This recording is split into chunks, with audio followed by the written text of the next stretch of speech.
దేశంలో 143 సంవత్సరాలు పైగా అయిపోయింది. అయినప్పటికీ మరి ఈ సైన్యం బలంగా స్థిరంగా సాగుతుంది. లోటుపాట్లు ఉన్నాయి, బలహీనతలు ఉన్నాయి అనేక. అయినప్పటికీ కూడా సంఖ్య తగ్గకుండా అనేక మంది సైన్యము ద్వారా సువార్త సేవలో సాగిపోతుంది. అనేక ప్రాంతాలు సువార్త పరిచర్య జరుగుతుంది. అయితే ఇంకా చాలదు, ఇంకా ఇంకా సాగాలి. ఇంకా అనేక మందికి యేసు ప్రభువు గురించి తెలియదు కనుక ఇది కేవలం ఉద్యోగస్తుల యొక్క బాధ్యతే కాదు.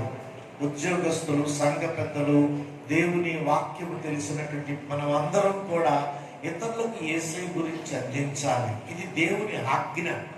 యేసు ప్రభు చెప్పాడు, మీరు సర్వలోకానికి వెళ్ళి సర్వ సృష్టికి స్వార్థ ప్రకటించండి.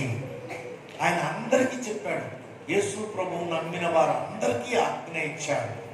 కనుక దీనికోసం ఏం చేస్తే సువార్త అందుతుంది, ఏం చేస్తే యేసును ప్రకటిస్తాం, ఏం చేస్తే మనం విశ్వాసంలో బలపరచబడతాం అనేది ఆలోచించాలి.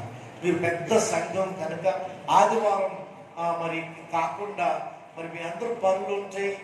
ఉద్యోగాలకు వెళ్ళేవాళ్ళు, స్కూల్కి వెళ్ళేవాళ్ళు, కాలేజీకి వెళ్ళేవాళ్ళు, లేకపోతే ఇంట్లో కూడా అనేక పనులు ఉంటాయి. అయినప్పటికీ మీ ఉద్యోగస్తుల యొక్క నాయకత్వంలో ఒక రోజు లేక 2 రోజులు లేకపోతే 2-3 వారాలు, వారానికి ఒక రోజు కూర్చుని, ఆ రోజు పాటలు ప్రసంగాలు ఏమీ లేకుండా కూర్చుని ఆలోచించాలి. మీరు పెద్ద సంఘంలే అనుకోవటం లేదు.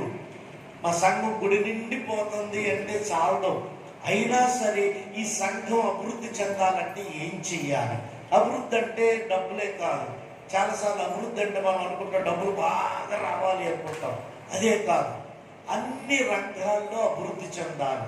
చిన్న బిడ్డలు సండే స్కూల్ బాగా జరగాలి. సండే స్కూల్ టీచర్లు ఉన్నారు ఇక్కడ ఎవరైనా? ఒక్కటి. ఇంత పెద్ద సంఘానికి ఒక్క సండే స్కూల్ టీచరేనా? ఏది? 2. సరే, నలుగురు ఉన్నారు. యవనస్తులు రావాలి. తల్లిదండ్రులైన వారు సండే స్కూల్ టీచర్స్ని ఎంకరేజ్ చేయండి. సండే స్కూల్లో పిల్లలు మీరు చెప్పండి అమ్మా, ఎంతమంది పిల్లలు వస్తారు అమ్మా?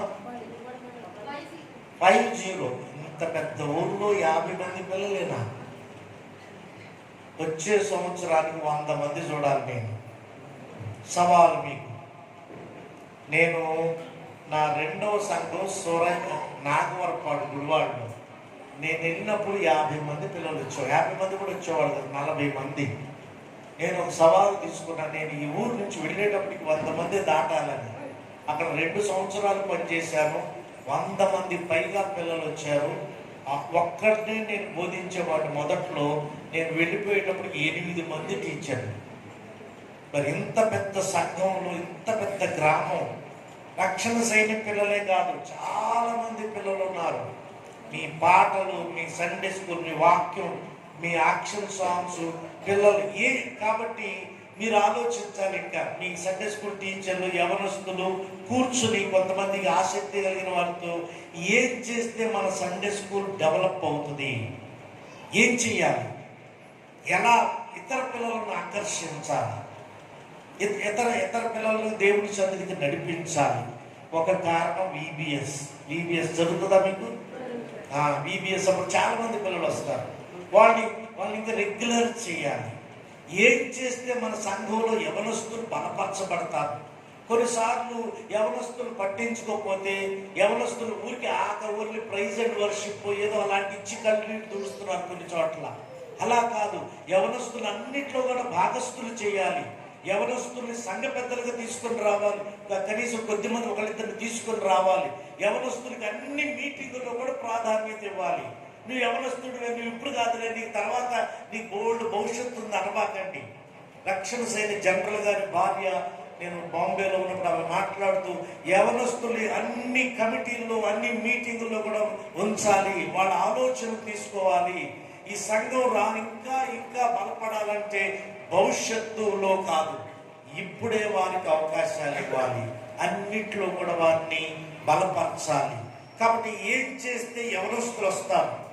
ఏం చేస్తే యవనస్తులు వేరే చోటకు కొన్ని చోట్ల ఏం జరుగుతుందంటే ఇక్కడ మీటింగులు బోరు కొడుతున్నాయని ఎప్పుడు ఒకటే రకమైన మీటింగు, పాట, ఇతర ప్రార్థనలు, సాక్ష్యాలు, బోరు కొడుతుంది. కొన్నిసార్లు మారాలి.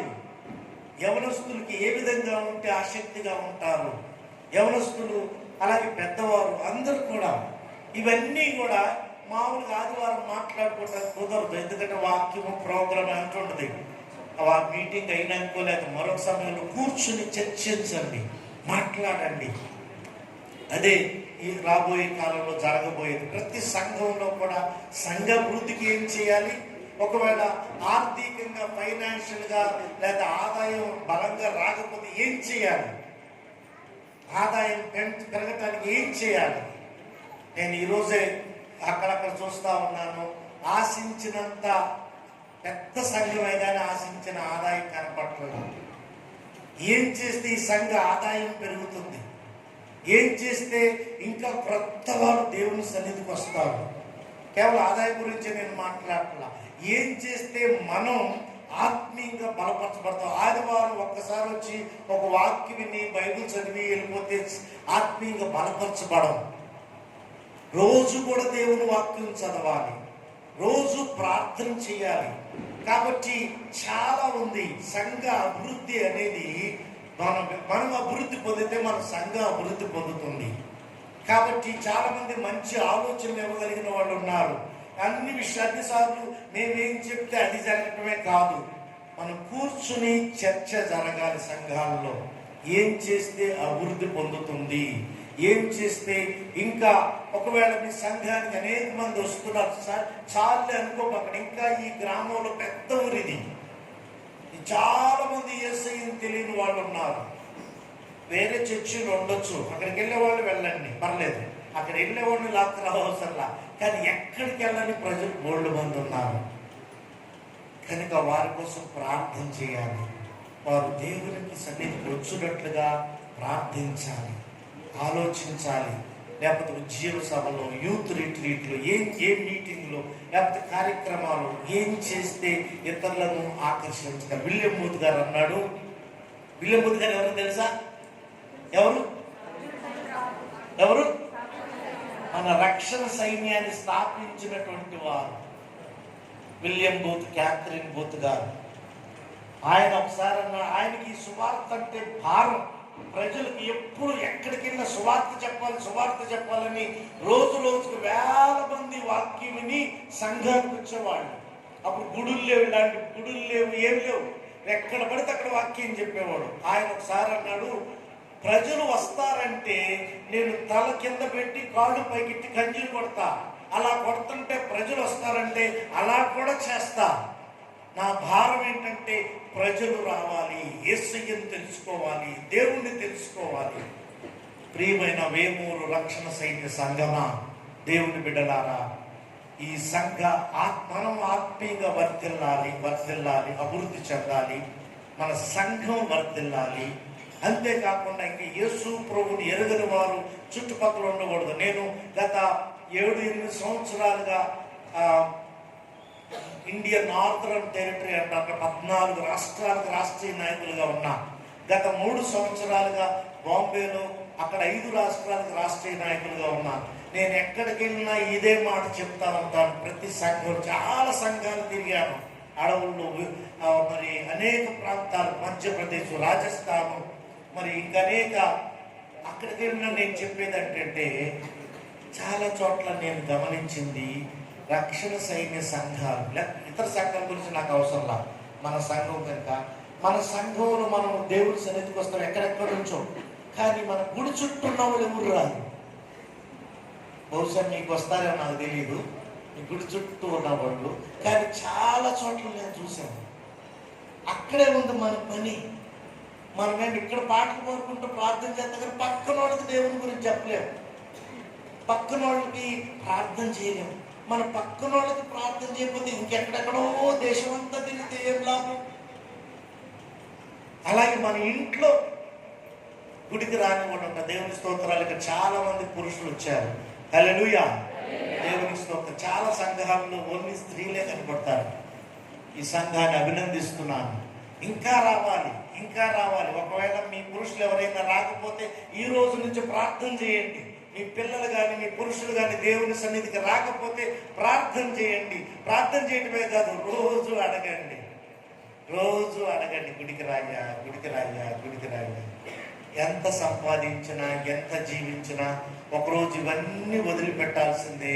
దేవుని సన్నిధికి వెళ్ళాలి. మనం ఒక్కళ్ళవే పరలోకానికి వెళ్ళి మన కుటుంబం వదిలివేయబడితే ఎంత బాధ.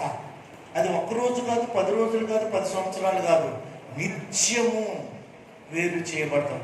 అలా కాకుండా ప్రభునందు ప్రియమైన సంగమా, ప్రార్థన చేయండి, ఆలోచించండి, కూర్చుని చర్చించండి. అయ్యగారు అమ్మగారికి తెలియజేస్తున్నాను. అప్పుడప్పుడు ఈ మధ్య రానున్న వారాల్లో డిసి గారు సలహాలు ఇస్తారు.